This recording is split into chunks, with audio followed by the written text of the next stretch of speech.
You know, whereas from the Nigerian point of view, it would have appeared to perhaps the Nigerian authorities that they were being unduly lenient with this guy, that they had provided information to the Finnish authorities about that he was busy, you know, instigating violence. For instance, I think it goes back to maybe 2022 when he said that he had been appointed to by Mazi Nnamdi Kanu himself, you know, at the moment within the works, the legal works, had been appointed as the spokesman for IPOB. But I recall that IPOB has tried to get him off their back for a long time, but man just refused to step down. I think Mazi Nnamdi Kanu has also said it, that he has no function within IPOB, but the guy, he just insisted and he continued.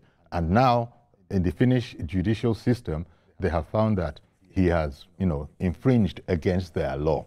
And they went in an undue haste to arrive at that conclusion. You recall that when we wanted it to move at a swifter pace, they had been explaining that, well, you see, there are aspects of Finnish law that must be satisfied. This man is a citizen, apart from everything else. And so it must comply. But at the end of the whole process that ended up, yesterday or so, when this sentence was announced, you know, they've now found him guilty. So he went through all the strictures, whatever the hoops, and they've said that, yep, under Finnish law, we can agree with the evidence before us that you are indeed guilty of the charges as laid. The charges weren't too specific as far as I could find out. It's just terrorism-related offenses.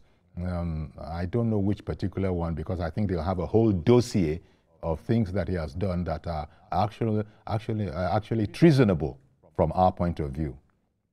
Yes, from what the Finnish court has done, with great support, like I said, the great support from the Nigerian government, you know, because the Nigerian government and security agencies supplied a lot of compelling evidence.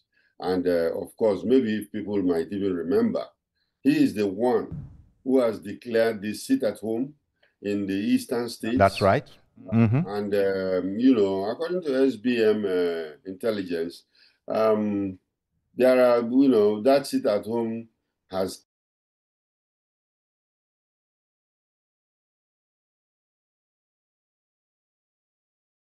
people, you know, have been killed. In fact, that's where even the terrorist activities come to fore, whereby till today, many people will not go to work on Monday, you know, because it was a day that Ekpa has declared as sit at home, and all these unknown gunmen, you know, those people they call unknown gunmen, who are taking directives from him, you know, have killed innocent people, done all kinds of atrocities. And of course, there is no better definition of terrorism than that kind of act. One hopes that this will also be a cautionary tale to, you know, other members of IPOB, aka IPOB, you know, indigenous peoples of Biafra, because first of all, remember that IPOB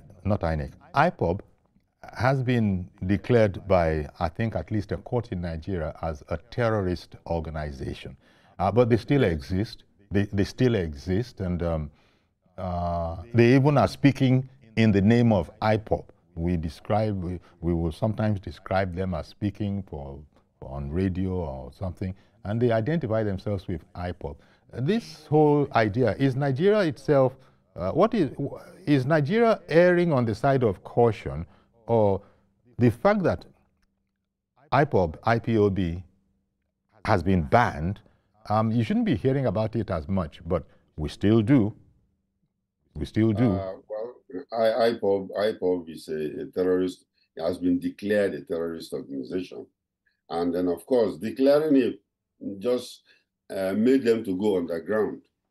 It's not that they don't exist anymore. They exist, you know, and then of course you're having these sit-at-home things being enforced by the military wing of IPOB, you know, and they have been doing their job, and of course created fear into the minds of people.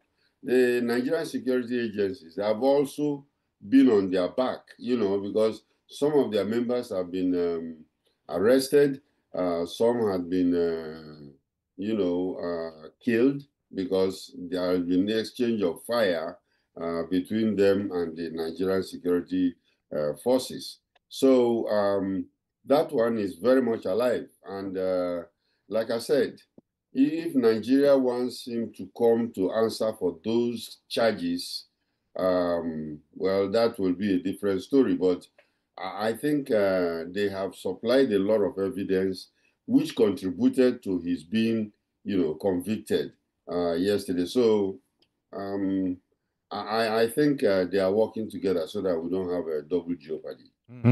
Okay, let me bring on Mr. George in Ikeja. Good morning. Okay. Good morning, George in Ikeja. Good morning. Okay, George has got us through our YouTube channel, and so there might be some sort of a delay. But can you hear us, George?